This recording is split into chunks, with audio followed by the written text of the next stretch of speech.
Bonjour et bienvenue dans votre journal quotidien Asie à la une. Je suis Christine, voici tout de suite les titres de ce vendredi 9 décembre. Les journalistes sont des employés de la propagande. Les Tibétains appellent le retour du Dalai Lama. Dernière longueur pour le nageur chinois Wu Pen. Les propos tenus par le nouveau directeur de la télévision centrale de Chine ont déclenché de vives réactions sur Internet. Selon Hu Zhanfan, les journalistes de CCTV ne seraient rien d'autre que des employés de la propagande. Les internautes ont largement diffusé ces propos sur Internet en y ajoutant leurs propres commentaires. Certains journalistes de CCTV ne se considèrent pas comme des employés de la propagande du parti. Ils se considèrent comme des journalistes professionnels. C'est une erreur fondamentale. Telles sont les paroles de Hu Zhanfan, le nouveau directeur de la télévision centrale de Chine. Hu Zhanfan a pris ses fonctions il y a plus de 2 semaines. Depuis, les internautes chinois ont diffusé plus de 10 000 fois les commentaires que Hu a prononcés au sujet de la chaîne officielle de l'État chinois. Certaines personnes pensent qu'en insistant sur la nature du parti et le rôle de rapporteur de l'État joué par CCTV, va influencer l'objectivité de ces reportages et la façon dont nous nous accordons aux règles du journalisme dans le traitement de nos sujets. C'est une grande erreur et un point de vue unilatéral.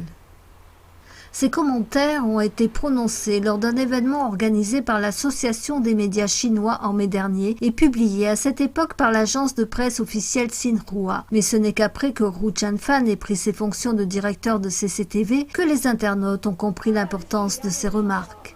Un blogueur a écrit « Ceci avertit clairement le public. CCTV n'informe pas, CCTV fait de la propagande. » Un autre a suggéré à l'administration de la presse et des publications de reprendre les cartes de presse des journalistes de CCTV et leur fournir des cartes d'employés de la propagande. Selon Gao Yu, une ancienne journaliste du service des informations, Hu Zhanfan a été choisi pour sa volonté de coopérer avec le régime. Les départements centraux de la propagande indiquent aux directeurs des différents départements comment agir et ils doivent agir de cette façon. Les critères de sélection des fonctionnaires sont qui peut nous servir comme un outil obéissant, qui pourra dire nos médias jouent leur rôle. Ils choisiront ce genre de personnes. Le régime chinois a commencé à engager son mouvement de force persuasive avec un budget de 5,3 milliards d'euros alloué au développement des médias officiels. CCTV prévoit d'ouvrir des studios en Amérique du Nord et en Afrique. Un immense panneau publicitaire de CCTV a récemment été placé sur Times Square à New York. Les commentaires de Hu Zhanfan éclairent le rôle joué par CCTV au XXIe siècle. Ils font écho du point de vue de Mao, selon lequel les arts et les médias doivent être au service du Parti communiste. Chaque année, des millions de Chinois adressent leurs plaintes auprès des autorités compétentes dans l'espoir de voir leurs problèmes résolus. Mais le régime chinois utilise les grands moyens pour surveiller et limiter l'influence de ses pétitionnaires.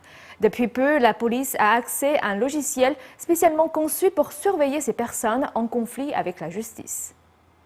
La police chinoise utilise des logiciels sophistiqués pour surveiller les pétitionnaires, informe le site web cannew.org. Ce groupe de défense des droits de l'homme a dénoncé 2 de ces programmes le week-end dernier. Ils ont pour fonction d'aider la police à surveiller les groupes de citoyens qui font appel auprès des autorités pour résoudre leurs litiges. Ces logiciels ont été développés par 2 sociétés basées dans le nord de la province du Shandong. Ils permettent à la police de tracer et d'enregistrer les données des pétitionnaires en fonction de la nature de leurs plaintes, comme la saisie forcée de terrain par exemple. Un de ces logiciels cible en particulier les pétitionnaires qui se sont rendus à Pékin pour faire entendre leurs doléances. Les informations concernant ce logiciel ont suscité la colère des pétitionnaires et des militants. Selon eux, les autorités traitent les citoyens comme des ennemis alors qu'ils devraient les protéger.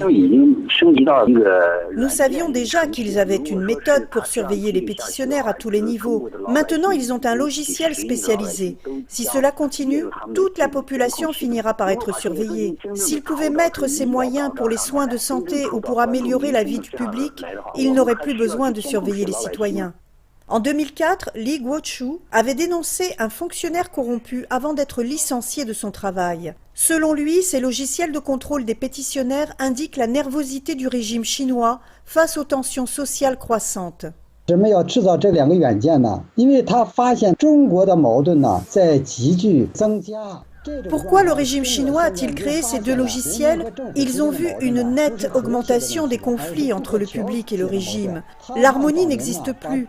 Le régime craint que les pétitionnaires ne gagnent en influence et que les Chinois et le monde entier ne voient vers quoi mène son système corrompu.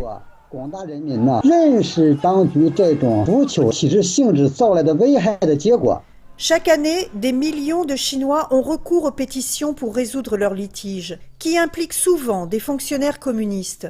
Pour cette raison, les nombreux conflits ne sont pas résolus et le processus se répète. Les pétitionnaires sont souvent harcelés, détenus en toute illégalité ou traités avec violence par les autorités locales.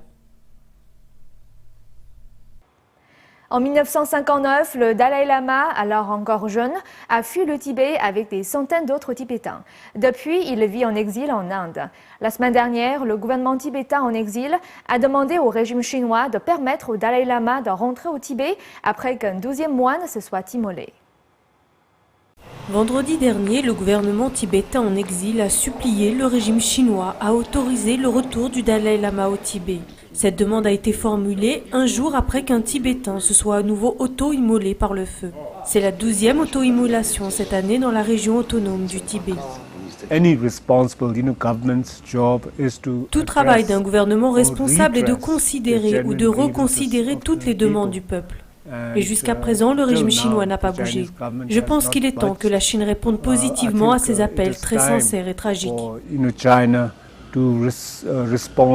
Positively to the very sincere and very tragic appeals. Le moine tibétain Tenzin Punsong s'est auto-immolé vendredi dernier dans la préfecture du Shandong. Selon les groupes de défense des droits de l'homme, Shandong avait subi de lourdes répressions et des campagnes d'éducation patriotique. So in all the incidents, the common Tous ces incidents expriment le même refrain. Les Tibétains et le Tibet veulent voir sa sainteté, le Dalai Lama, revenir au Tibet. L'autre thème est que le peuple tibétain veut sa liberté. Le Dalai Lama n'a ni condamné ni excusé les immolations, mais il a expliqué qu'elles avaient été causées par les conditions désespérées auxquelles sont confrontés les Tibétains sous la main de fer de Pékin.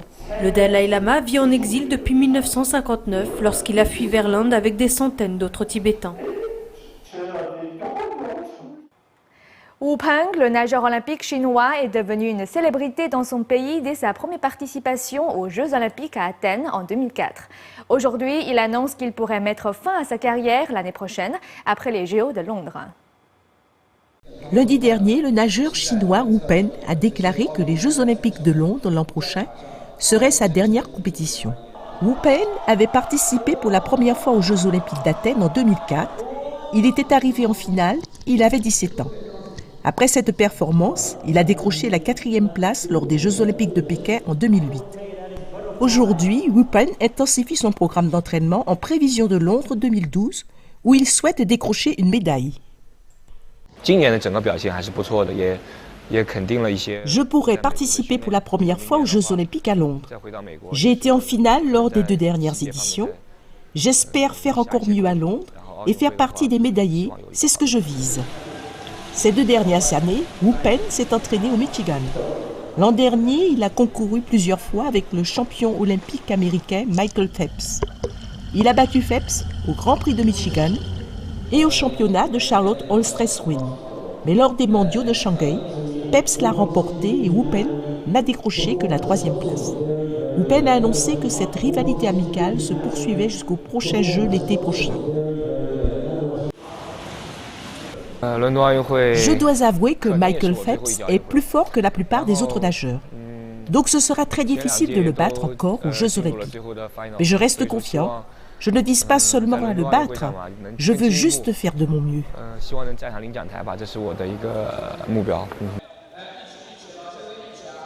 Depuis ses débuts à l'âge de 17 ans, Wu Peng a été considéré par les Chinois comme le jeune espoir dans toutes les compétitions.